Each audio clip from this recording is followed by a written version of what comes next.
Every summer, someone kwaba mo atrase from Coastal Television. Na can you just some na our there. Sir, election I. You election I on a Coastal Television. They get 514. They get 514. Election I. You on a Coastal Television. They get 514. Ekowa. There will be ano yanyo bongo. Yanyo becher fe.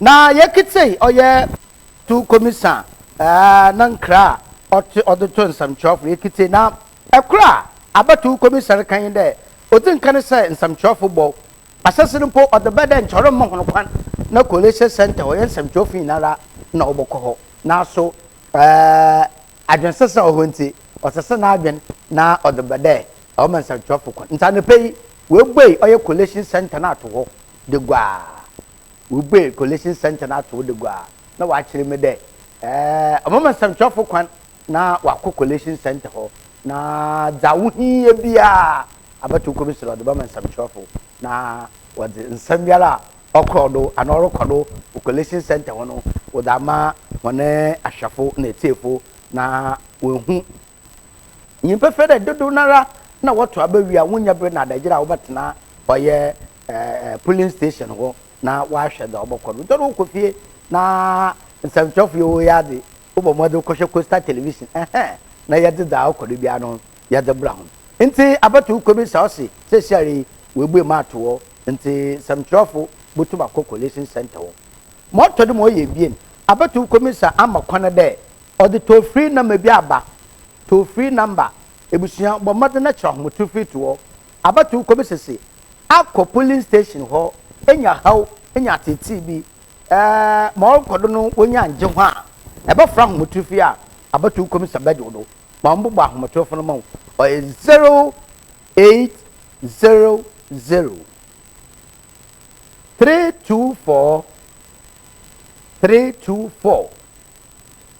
Misribio 0800 324 Afra abatu komisa bajodo na wahaw na titi bi ewo mu no abatu komisa wahwe na wayamo yerikase ya running mate dema oye NDC amanyeku Professor Naana Opoku-Agyemang wako na gesenu krom komenda eyo wako na wakoto na ba fe na dem nyim Coastal Television oye election I na hobby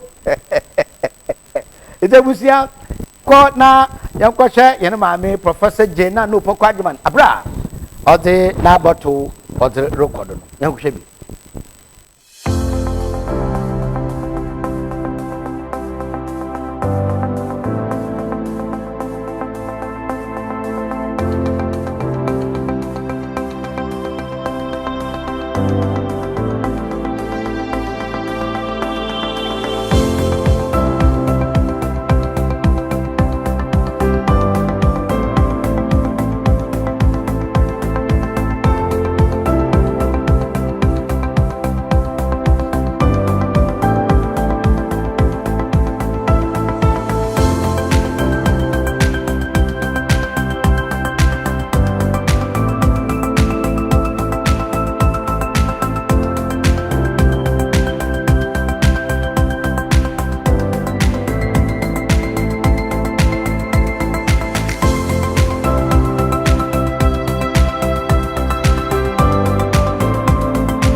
always in food, always in food.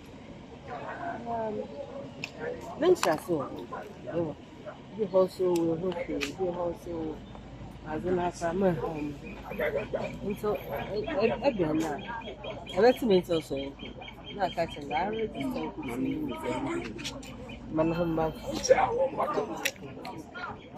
Prophet Badi, Zamadan.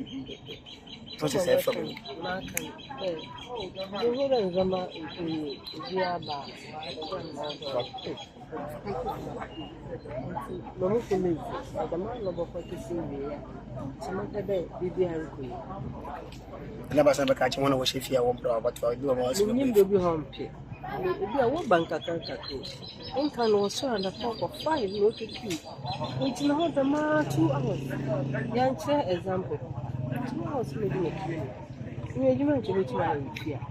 Autumn as I was sorry to look over nature. Nay, what a key. No more being a I don't American said, I'm a baby. How do you know? I don't know about it. Prof. I go a crab, uncle goes to you. How much of you the mother said, when I was saying, go to restaurant, you don't know I register could see this. Every piece of that, I can vote. We also vote, we are now catching this. Necessary to what happened. Baba Carola, over her, in Latin. I'm sure you have already know very ever so. George and do mansion in the soon to go to you to see me there. So, be I was saying, I did. I can register. No, although as I know, go to connect is in the as I know what. So, be a moment. Now, Prof, share the previous elections now this year now enthusiasm now. Who compare? Who say? I may have number 14. Okay. I want to Yeah. Okay. But Papacho, and serious issue is your upper Densha East. I whereby DC, I question them on Muye Tom Printing, to about I said them. That's story what here. I'm sure that I'll be a better man, not a better man. But this in the contest, walk the door in the temple. That's not as one man. What's a new my criminal? I'm getting a man who me. Separate one will be our box, look at some printer, and you was for the silver.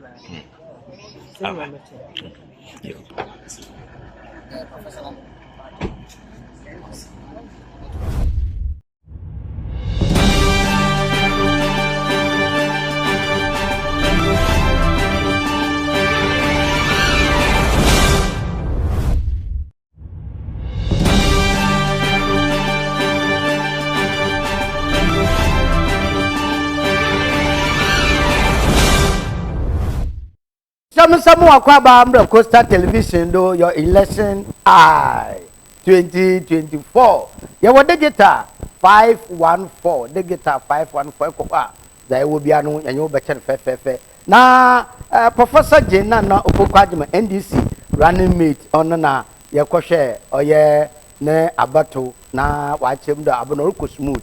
Na Sadaman or ye da, ye, until Managana, ye bedroom queen.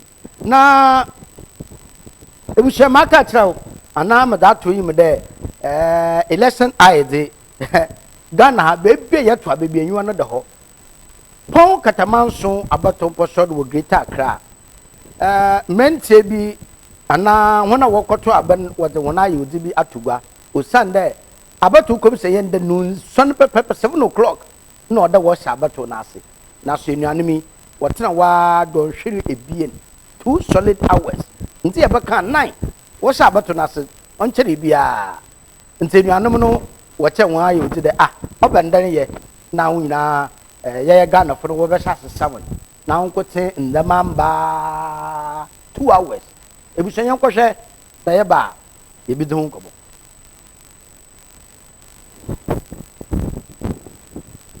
All right, we've been here since morning.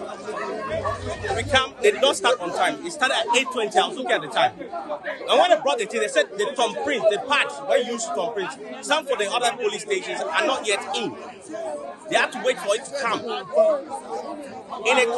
me, I know that this constituency is a stronghold of the National Democratic Congress. So to me, I feel like it's a delay tactics. Why, as what you call it, a competent institution, you not have information of which item goes to a polling station? You should have everything in place before you place it in a car. Then you now tell me that the parts are not in. So what does that mean? And it's causing a lot of problem here. You can see from reaction. People are complaining.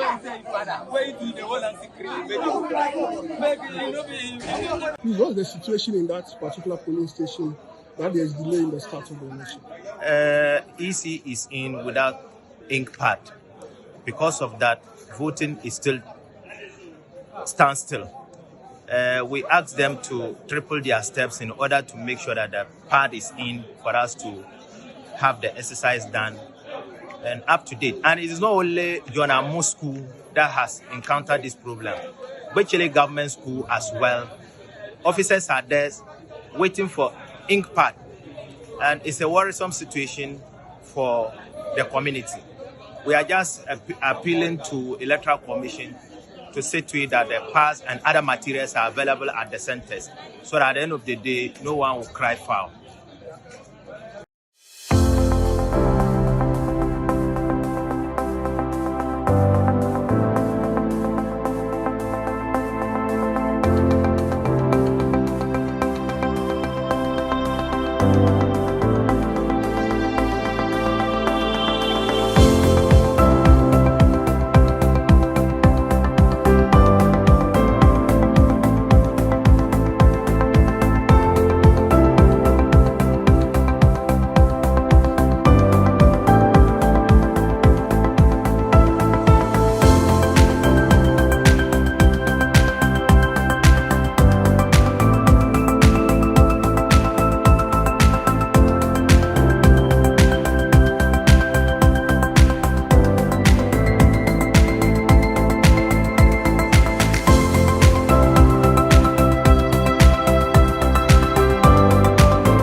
Eti abushia mesamu akwa ba mo atase da na ono nyina ya nsampo ina ya suma ntinu dinya nechi no mo ti biara no with ink pad no wodo koma woro to aba otedam no ya besere abatu komisa e woyin sum de se debie no bo na onye nsanchofo onye wo bon koma de mensam ina ne bibisa no bibisa abatu komisa da wa do bandam na ta wona wode na man record wo hyehyɛ nam na ho na ho prepare nti na mo da men no ope baby tema wo hyehyɛ we hu machi we hu ink pad me sisiale wode to aba otedam nti no ebusua man kaw na man kan from the Coastal Television your election eye your wode geta 514 da ye wo bia no nyanyo be kare kama madam wa ba na da aka bia no so da te homodo.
issue for always in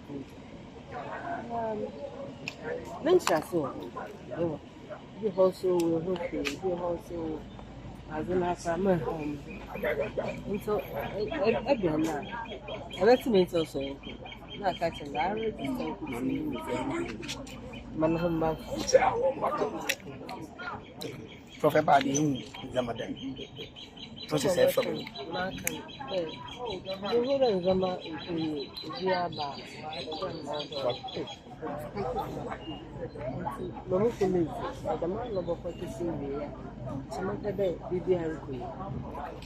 Never said catching one of Shifia won't blow about to do about Ebi a wo bank account account. In can was so under top of 5 no to keep. Which now the ma 2 hours. Yan share example. 2 hours maybe make you. You want to reach my fear. Out on as I have so if you look over nature. Ne what a cube. No more being I don't American said I'm on baby as a time. How do you know? I don't know about Prof. I go Akraba, Uncle Boat, almost all people the mother when I was saying go to restaurant, you know I register could see I went to some outside I could vote. We also vote, we are now catching necessary to what happened. Babacaro, Obaha, I'm sure you're going to very ever. George and do my children to go to you. So, here I was saying that the jail, I can register. No, although I don't know what to connect is in the I don't know what. So, be a moment. Now, Prof, the previous elections now this year now enthusiasm now. Who compare who say? I may have number 2. Okay. I want to yeah. Okay. But Pacho, and serious issue is your upper Densha East. I whereby DC I question them on Muye Tom Painting to about I said them. So that's story what here. I'm sure that I'll be a better man, not a better man. But this in the contest, what a door in your temple. That's not a man. What's a new my criminal? I'm getting a man of community. Separate a woman will be a box, look at some printer, and can you want to be so?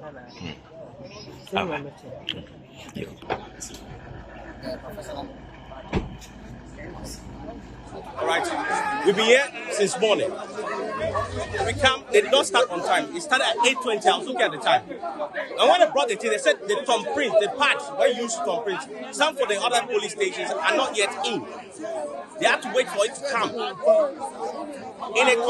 me, I know that this constituency is a stronghold of the National Democratic Congress. So to me, I feel like it's a delay tactics. Why, as what you call it, a competent institution, you not have information of which item goes to a polling station? You should have everything in place before you place it in a car. Then you now tell me that the parts are not in. So what does that mean? And it's causing a lot of problem here.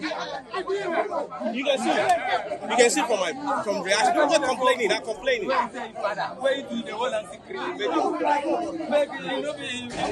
What's the situation in that particular polling station that there is delay in the start of the election? EC is in without ink pad. Because of that, voting is still standstill. We asked them to triple their steps in order to make sure that the pad is in for us to have the exercise done and up to date. And it is not only John Amo School that has encountered this problem, but Chile government school as well. Officers are there waiting for ink pad, and it's a worrisome situation for the community. We are just appealing to Electoral Commission to see to it that the pads and other materials are available at the centers, so that at the end of the day, no one will cry foul.